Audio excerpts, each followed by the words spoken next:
হচ্ছে যারা এই মানসিক ভারসাম্যহীন ছেলেটাকে পিটিয়ে মেরে ফেলছে তাদেরও দুনিয়াতে বেঁচে থাকার কোনো অধিকার নাই, তাদেরকেও ফাঁসিতে ঝুলিয়ে দেন, তারাও দুনিয়া থেকে চলে যাক। কারণ যারা মানুষের জীবনের মূল্যায়ন বুঝে না, তাদেরও বেঁচে থাকার কোনো প্রয়োজন নাই, তারাও হয়তো পেটের ক্ষুধার তাড়নায় ঢাকা বিশ্ববিদ্যালয়ে ঢুকে পড়ছে।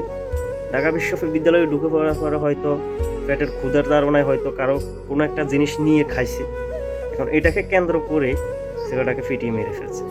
তার মাধ্যমে 6 জনের মাধ্যমে নাকি 4 জনই হচ্ছে ছাত্রলীগের নেতা কর্মী। আমার একটা কথা, এই ভিডিওটা একটু দেখেন, তারপরে কিছু কথা বলতেছে।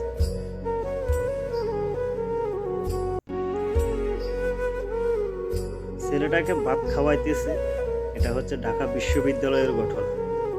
ছেলেটাকে ভাত খাওয়াইতেছে, দেখে মনে হইতেছে ছেলেটা খুবই অসুস্থ এবং মানসিক ভারসাম্যহীন। আরেকটা ভিডিও দেখেন, এই ভিডিওটা দেখেন।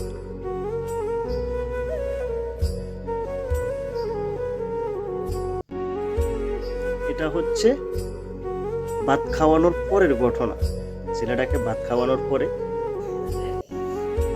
মানে কি বলবো, ক্রিকেটের স্ট্যাম্প দিয়ে বাইরেতেছে। তো আমার একটা কথা হচ্ছে, ছেলেটা হচ্ছে মানসিক ভারসাম্যহীন, পাগল বলা যায়, তার ব্রেনের সমস্যা আছে।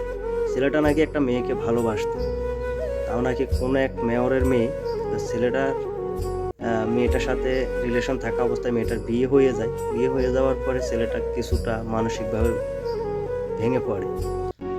তো শুনছি 2015 সালে নাকি ছেলের বাপ মারা গেছে, এরপরে 2019 সালে ছেলেটার মাও মারা গেছে। মা বাবার দুইটাই সন্তান। তার বড় ভাই কোন থানায় জানি এসআই ছিলেন, নাম হচ্ছে নাসির।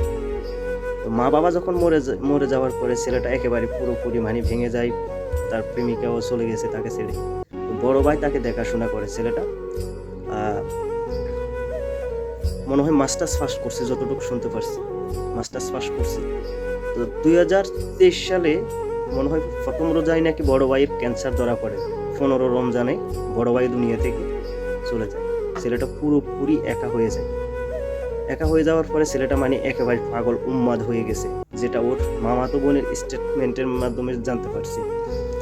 একটা প্রশ্ন হচ্ছে ভাই, এই যে এত দিন যাবৎ ঢাকা বিশ্ববিদ্যালয়ের বা বিভিন্ন কলেজের ছেলেমেয়েরা আন্দোলন করলো, যেটাকে এখন আমরা স্বাধীনতাই বলি, তো ঢাকা বিশ্ববিদ্যালয়ের ছাত্ররা যেখানে এত বড় একটা আন্দোলন করলো, এত বড় একটা জয় ছিনিয়ে আনলো, তারা কেন আবার এই যে মানসিক ভারসাম্যহীন এই ছেলেটাকে পিটিয়ে মারল?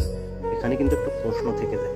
এখন একটু আগে একটা নিউজ শুনতে পাইলাম, 6 জনকে নাকি গ্রেপ্তার করছে। 6 জনকে গ্রেপ্তার করার মাধ্যমে 4 জনই নাকি হচ্ছে ছাত্রলীগের নেতাকর্মী।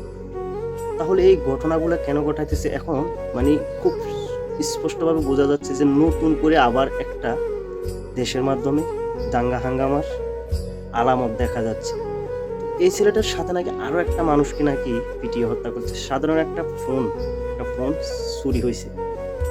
সাধারণ একটা ফোনকে কেন্দ্র করে দুইটা মানুষকে পিটিয়ে মেরে ফেলছে ঢাকা বিশ্ববিদ্যালয়ের শিক্ষার্থীরা। তো একটা ভিডিওর মাধ্যমে একজন মানুষের একটা কথা শুনছিলাম, সেটা হচ্ছে রবীন্দ্রনাথ নাকি বলে গেছেন যে মূর্খের দেশে আবার বিশ্ববিদ্যালয়ের প্রয়োজন কেন? আমাদের বাংলাদেশের মানুষ যতই শিক্ষিত হোক না কেন, আমার মনে হচ্ছে তারা পুরোপুরি মূর্খ। আপনি শুধু দেখেন, শিক্ষা দীক্ষায় জ্ঞানী হলে হবে না, আপনার ব্রেনের ভিতরে ঘিলুটাও থাকা প্রয়োজন। তো আপনি উপর থেকে পড়াশোনার দিক থেকে যদি আপনি মানুষ হন, ভিতর থেকে তো আপনার মানুষ হওয়া প্রয়োজন। একটা মানুষ হয়ে আরেকটা মানুষকে কিভাবে তারা ফিটিয়ে মেরে ফেললো, এটা আমার বোধগম্য হয় না।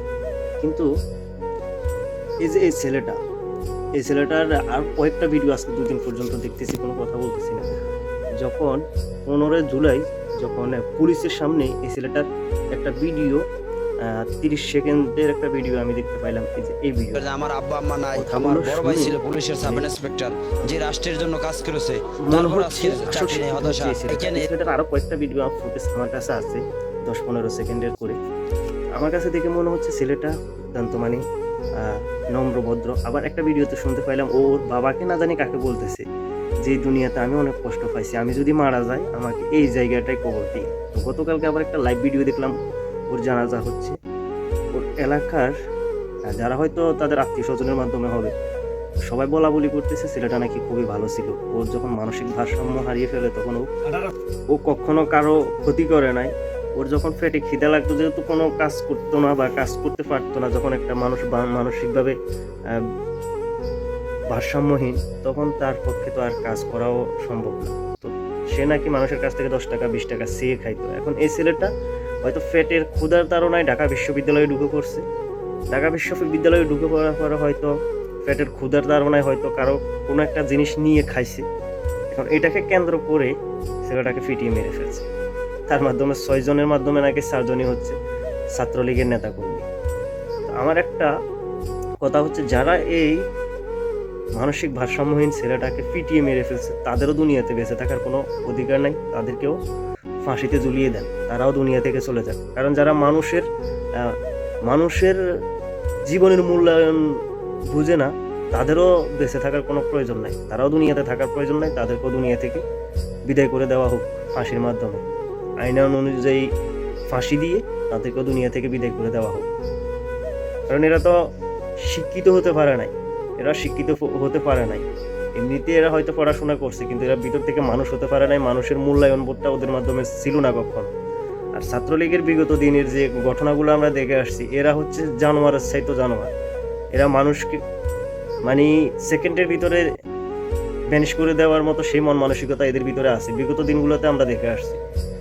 যেখানে 6 জনের মাধ্যমে 4 জনই হচ্ছে ছাত্রলীগের নেতাকর্মী, এদেরকে ফাঁসি দিয়ে দুনিয়া থেকে সরিয়ে দেওয়া হোক। আর এদের সাথে কারা কারা জড়িত আছে তাদেরকেও আইনের আওতায় আনা হোক।